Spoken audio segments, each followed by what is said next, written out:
Hey, I'm Alex Lockey with Overdrive. We're at MATS right now. This year, 2025, FMCSA is launching its completely overhauled registration system. The big piece of the puzzle for them is identity verification. So I went down there to demo the identity verification system they do through IDEMIA. I met with Alex Vanjani, who's the director of that program, and he, on his laptop, generated a QR code.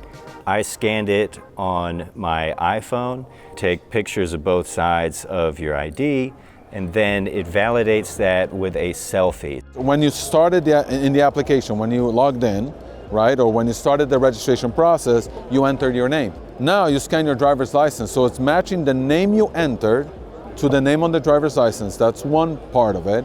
The other part of it is matching the picture on the driver's license to the selfie you took. So those are the two things that are being matched for the identity verification piece. And the idea is that a fraudster wouldn't be able to recreate any of that stuff to either make a fraudulent entity or change the information that's in your system. The idea is the whole process is supposed to be quick, painless, take a couple minutes. If you have your driver's license, if you can take a selfie, you can get through it.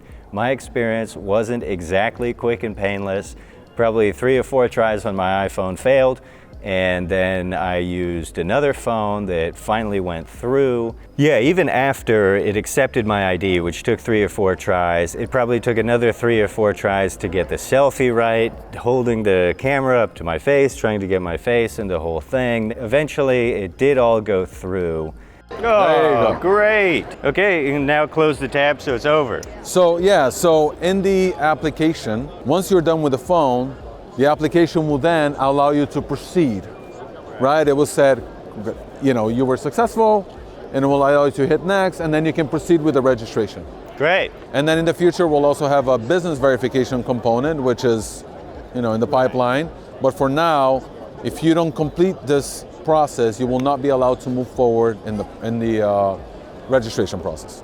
And for people that do have trouble or maybe don't have a smartphone, they are going to have in-person centers, 300 of them around the country. Because people are going to have old, stupid phones like mine, and people are going to have web browsers that aren't updated and all that stuff. To that point, one very important thing. So we did contract it out to have up to 300 enrollment centers.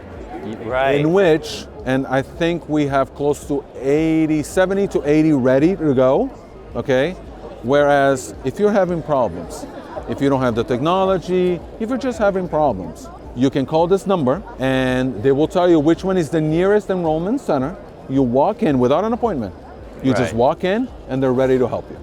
That's great. And they'll walk you through it. They'll use their own iPad and their own device to help you do the identity verification, because we can't just assume that everyone is going to be able to do it with their phone, with the technology they have. Some may even have phones that are not smartphones, don't have cameras. Yeah, right. So we are thinking about those customers as well and making sure that they can actually go through the identity verification process. Right. And ultimately, this helps industry, this entire industry, right, and keeping our roads safe. Okay, well, thanks again for your time.